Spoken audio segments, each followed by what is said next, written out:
अभी आपका विषय था कि स्त्री दूसरे की और पुत्र अपना क्यों अच्छा लगता है। आपका अपना ये आज का विषय था ना। पहले ऐसा नहीं था, अब ऐसा नहीं, ये चीज हर समय रही है, हर कालखंड में।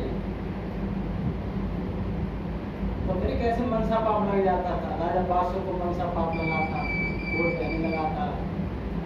ये व्यवस्था कंटिन्यू चलती है, जब जहाँ तक मनुष्य होगा वहाँ तक ये व्यवस्था चलेगी सारी उम्र चली जाएगी। और किसी भी कालखंड में आप हाँ, रहें। सही कही। सुग्रीव जो था ना, सुग्रीव बाड़ी में उसकी घरवाली तो कब्जा कर ली, लात मार तो तो राम ले आए। उसका विषय ये है,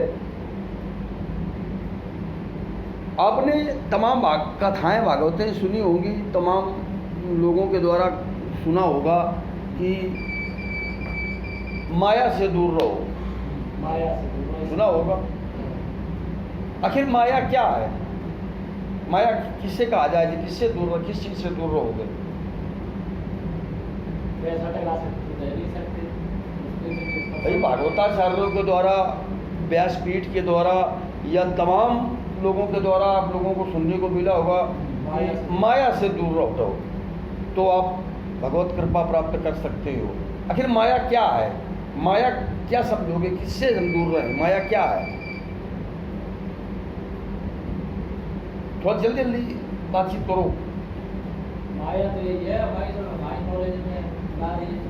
माया है अपने घर परिवार के सब माया में तो जुड़ा है। बेटा हो गया, बेटी हो हमें गया, नहीं पता आप क्या मानते हो। प्रॉपर्टी हो गई, ये सब माया ही तो है कि अब कितना बना दे, कितना- एग्जिट बात क्या करो कि माया क्या किससे कहते हैं लोग कि दूर रहो? बाप होता है। किसको माया माना जाए? स्त्री को। तो भाई हमारे से ऐसे तो तुम रह नहीं सकते हो। भाई स्त्री से दूर नहीं रह सकते हो अपने से। तो अपनी से नहीं, पराई से तो दूर किसी विषय को समझने के लिए डायरेक्ट एक बात से नहीं समझा जा सकता है। किसी भी बात को या विषय को समझने के लिए आपको उसके ग्राउंड को समझना पड़ेगा, पूरे उसे भूगोल पूरा तुम्हें समझना पड़ेगा, तब तुम समझ पाओगे कि लड़का अपना और नारी पराई। आपका यही प्रश्न था कि क्यों अच्छा लगता है। मैंने आपसे कहा कि हर कालखंड में रहा, हर समय रहा, और जब तक सृष्टि रहेगी यानी मनुष्य की प्रजाति रहेगी तब तक ये बीमारी चलेगी। अब फर्क ये होता है कि जिस समय दंडक वन में भगवान राम विचरण कर रहे थे, यानी गए हुए थे पंचवटी में, और रावण के छल कपट के कारण जब सीता का हरण हो गया, भगवान राम वहाँ रुदन कर रहे थे कि हे खगमृग हे मधुकर श्रेणी, तुम देखी सीता मृग नैनी। सीता के वियोग में, उनके प्रेम में इतना पागलपन वहाँ दर्शाया गया है, इतना गंभीरता दर्शाई गई है कि हद से ज़्यादा। भगवान राम जो स्वयं 3 लोक का मालिक हो, उसे क्या नहीं पता था? तो सब कुछ मालूम। उसे क्या नहीं पता था? सब कुछ पता था होने के बावजूद, नर भेष में होने के कारण वो हमें और आप लोगों को केवल समझाने के लिए ये वो एक रचना कर रहे थे कि आप अपनी स्त्री से, आज की जनरल भाषा में लोग क्या कह देते हैं, अरे सार में एरिया के गुलाम है, ये बोलते सब कह देते हैं ना। क्यों भाई? स्त्री से प्रेम अगर आप कर रहे हैं तो ये क्या कोई बुरी चीज है? राम ये प्रमाणित कर रहे हैं कि हे खगमृग हे मधुकर श्रेणी, तुम देखी सीता मृग नैनी। मृग नैनी, ऐसा नहीं कि अरे भाई तुम हवा में औरत ठीक होगा। अपनी पत्नी को मृग नैनी जैसे शब्द से सुशोभित कर रहे हैं कि हिरण जैसी आँखों वाली खूबसूरत सुंदर मेरी पत्नी सीता जी को आप लोगों ने कहीं देखा है? रो रहे हैं, तड़प रहे हैं, इतना पागलपन कि पेड़ों से लताओं से पूछ रहे हैं। अरे पूछने के लिए मनुष्यों से पूछा जाता है, ये दिखाया उन्होंने। क्यों? इसलिए कि एक शादीशुदा व्यक्ति को अपनी पत्नी से आकंठ प्रेम के सागर में आकंठ डूब करके प्यार करना चाहिए, उसे चाहना चाहिए। ये यहां भगवान राम ने दर्शाया है। उसको इस नजरिए से आप नहीं देख सकते कि औरत के गुलाम या आदि आदि जो शब्द आज लोग एक दूसरे को संबोधित कर देते हैं। क्या कोई पाप कर रहा है? क्या चोरी कर रहा है? क्या अपराध कर रहा है? क्या वो संसार के तमाम दुराचारी व्यवहार से, पापाचार से या संसार के तमाम गंदगी से बच जाए। बचने का एक तुम्हें ऐसा सागर दे दिया ईश्वर ने कि उसी सागर में तुम डूब जाओ तो संसार की छोटी छोटी तलैयों से, छोटे छोटे तालाबों में, कुएं और पोखरों में मेढक और मिचकरी की तरह उछल उछल के मत कूदो। प्रेम के सागर में आकंठ डूब जाओ और हर व्यक्ति को प्रेम का वो अथाह सागर परमात्मा ने दे दिया। अब अगर आप अपने प्रेम के सागर में आकंठ डूब करके अगर तृप्त नहीं हो पा रहे तो फिर तुम्हारे अगल बगल जो छोटी छोटी तलैयां हैं, कुएं, पोखरे हैं, उन नालों में नहाने से गंदगी के सिवा और तुम्हें कुछ प्राप्त नहीं होगा। अब आते हैं, आगे बढ़ते हैं कि हमें क्यों अच्छा लगता है। अब आगे बढ़ते हैं इसलिए कि उसी समय जब भगवान जंगल में चल रहे थे तो भगवान आगे चलते थे, उनके पीछे सीता जी रहती थी और उनके पीछे लक्ष्मण जी चलते थे।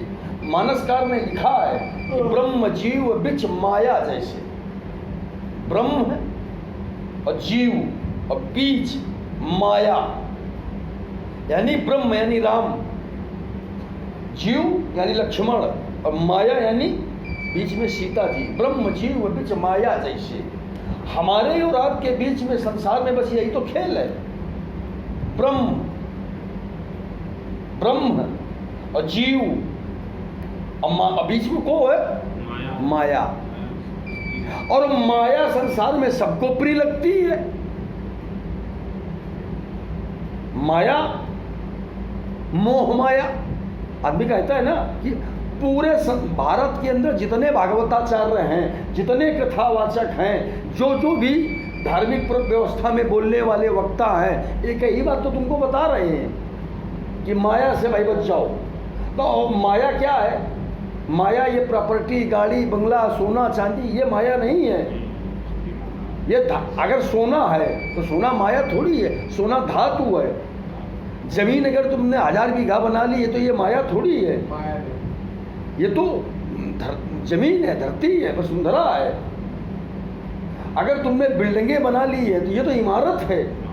अगर तुमने लोहा खरीद के कई हजार टन जमा कर लिया है, ये तो धातु है। फिर माया क्या है? और माया यही है, और माया ही तो सबको प्रिय लगती है। माया का जाल। अब माया का जाल क्या है? अरे माया तो तुम्हारे पास भी है। अरे एक जिस हिस्ट्री को हम माया कह रहे हैं तो वो माया तो तुम्हारे पास भी है, तुम्हारे घर में भी है, लेकिन उसका जो जाल है, नेटवर्क, उस जाल के लपेटे में तुम फंस रहे हो, तभी तुम गंदगी में आकंठ डूब रहे हो। तो माया तुमको हमेशा प्रिय लगेगी क्योंकि ये माया है। और पुत्र क्यों अच्छा लगता है? जीव है। हम सब जीव हैं, ब्रह्म नहीं है, हम सब जीव हैं। ईश्वर अंश जीव अविनाशी। ये मानसकार कह रहा है कि ईश्वर अंश, ईश्वर का अंश हम सब हैं। ईश्वर अंश जीव अविनाशी, जो जीव कभी मरता नहीं, पहले शब्दों से अगर समझ पाना तो समझ लेना, नहीं फिर समझ में नहीं आएगा। हमने अभी क्या पहले का क्या कि ब्रह्म, जीव, बीच माया, यानी ब्रह्म और पीछे जीव और बीच में माया। और इधर मानसकार दूसरी तरफ क्या कह रहा है कि ईश्वर अंश, जीव अविनाशी, जीव कभी मरता नहीं है, ईश्वर का अंश है हम तुम। ये जीव जो अंदर तत्व है ये कभी नहीं मरता, शरीर मरता है। तो जीव इसलिए हमको बेटे बच्चे क्यों प्यारे लगते हैं, वो जीव हैं, वो हमारे अंश हैं। आप अपने बेटे को अपना अंश कह सकते हो, इनके बेटे को अपना अंश तो नहीं कहोगे। नहीं, कह सकते हो क्या? नहीं, ये तो पराया है। थोड़ा नहीं समझ में आ रही बात सत्य प्रकाश? आ रही साहब। नहीं, सत्य प्रकाश का मन विचलित हो रहा है। आ रही। जहाँ ना समझ में आए, संतुष्ट ना होना तो बता देना। इसीलिए हमने कहा कि साधारण चर्चा नहीं कर रहे हो। कोई वैसी लगा है। तो आपको पुत्र अपना क्यों अच्छा लगता है? क्योंकि अब उसको समझो, सरल भाषा में समझ लो। आप अपने ही बेटे को कह सकते हो कि मेरा अंश है, इनके बेटे को कह पाओगे क्या? तो फिर जब तुम इनके बेटे को अपना अंश नहीं कह पाओगे, कह सकते हो नहीं है हिम्मत कहने की, तुम अपने ही बेटे को तो अंश कहोगे कि मेरा अंश है। और अंश कौन है? जो परमात्मा का तत्व है। ईश्वर अंश, जीव, तुम्हारे अंदर जो ईश्वर का तत्व है उसी तत्व से, उसी तत्व से एक तत्व तुमने निर्माण कर दिया, तभी तो पुत्र का जन्म हुआ। पहले ऐसे ही भाषा में समझ लो। ईश्वर अंश, ईश्वर ने इस अंश का जन्म तुमको दे दिया। तो जब तुम्हारे अंदर ईश्वर का तत्व है, जो उसने ताकत दी है, जो उसने अंश अपना दिया है, उसी अंश के एक हिस्से से तुमने एक नए तत्व का निर्माण हुआ। तो ईश्वर अंश यानी जीव, तुम अपने पिताजी को प्रिय थे तो तुमको अपना पुत्र प्रिय है, क्योंकि तुम्हारे पिताजी भी उसी ईश्वर के अंश थे। तो ईश्वर अंश और ये जो पुत्र अपना है जीव, ये जीव है। तो तुमको पुत्र क्यों प्यारा लग रहा? क्योंकि तुम्हारा अंश है। और ईश्वर को तुम क्यों प्यारे हो? क्योंकि तुम ईश्वर के अंश हो। तो ईश्वर अंश और जीव अविनाशी। तो पुत्र हमें इसलिए अच्छा लगता है कि वो मेरा अंश है, मेरा अंश है। अब पराई स्त्री क्यों अच्छी लगती है? क्योंकि वो माया है, वो है माया। अच्छा, अब ईश्वर के और हमारे बीच में हम तो, अगर ये माया न होती तो ईश्वर को तो तुम ऐसे हाथ बढ़ा के हाथ मिला लेते, और राम और राम राम राम, सभी स्वच्छ थे। लेकिन ईश्वर तक हमें ना पहुंच पाए, उसका कारण बीच में माया ही तो है। माया ही नहीं जाने देती। समझ में आ रही बात? माया से टकराए जो घोर नरक में चली। अब जब तुमको भाई हम चले लेकिन बीच में मिल गई माया, तो माया में हमको अच्छी लगने लग गई। और जब माया हमको अच्छी लगने लग गई तो अब आगे ब्रह्म है, तो ब्रह्म से हम ना मिल पाने का कारण बीच में माया, और माया हमें इसीलिए अच्छी लगने लगती है कि तुम यहीं भ्रमित रहो, यहीं भटकते रहो, हमारे आगे बढ़ करके ना जा पाओ कि तुम्हारी मुलाकात ब्रह्म से हो सके। पराई स्त्री हमें प्रिय इसीलिए लगती है कि ये तुम्हारा प्रैक्टिकल है, ये तुम्हारा टेस्ट है। अब ऐसा भी नहीं है कि अगर तुमको इनकी पत्नी अच्छी लग रही है तो इनको तो भी तुम्हारी पत्नी अच्छी लग रही है, ऐसा तो नहीं है। बैठ जाओ। ऐसा तो नहीं है कि तुम ही को इनकी पत्नी अच्छी लग रही है, अरे भाई तुम्हारी भी पत्नी तो कहीं बाहर निकलती है जाती है, तो इनको भी तो तुम्हारी अच्छी लग रही है, तो इसका क्या प्रमाण हुआ कि तुम्हारे घर में तुम्हारे बगल में भी माया और उनके बगल में भी माया, तो तुम उनकी माया में मर जाओ, कोई तुम्हारी माया में मर जाए। तो माया ही हमारे अगल बगल घूमती रहती है और यही माया हमको ब्रह्म तक नहीं जुड़ने देती। और जो ब्रह्म से जुड़ गए उन्होंने माया को परे कर दिया। अब माया को परे कैसे कर पाओगे कि माया जो तुमको ईश्वर ने सबको माया दी, सबको जीव दिया और स्वयं अपना ब्रह्म साथ में है माया तुम्हारे। अब इसको समझ लो बारीकी से, ब्रह्म हमारे साथ है, हम बोल रहे हैं, सांसें चल रही हैं, आंखों से दिख रहा है, ये नसें धड़क रही हैं, ये सब कुछ हो रहा है ना, हो रहा है कि नहीं? हो रहा तो जीवित हो ना, जीवित हो तो ये प्रमाण है कि ब्रह्म तुम्हारे साथ है। और जितने समय से ब्रह्म तुम्हारे साथ से हट जाएगा तो मर जाओगे। ब्रह्म तुम्हारे साथ यानी ईश्वर तुम्हारे साथ एनी टाइम है, लेकिन उसका एहसास, उसका आनंद, उसका प्यार, उसकी ताकत, उसकी क्षमताएं तुम्हें क्यों नहीं प्राप्त हो रही, तुम क्यों नहीं ये सब पा रहे हो? बस यही फर्क है माया। उसने तुमको भी, तुम जीव हो और जीव और ब्रह्म और माया तीनों एक साथ हैं। राम ब्रह्म हैं, लक्ष्मण जीव हैं और सीता जी को लेखक ने लिखा है कि माया।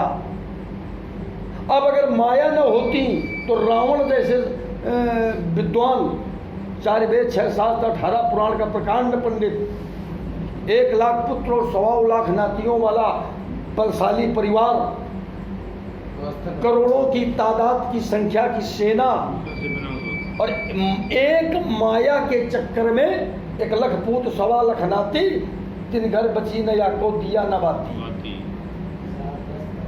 अब अगर आप इनकी माया की तरफ ज्यादा प्रभावित हो गए, ये तुम्हारी माया में प्रभावित हो गए, तो यही माया के चक्कर में दोनों परिवार नष्ट हो ही रहे हैं।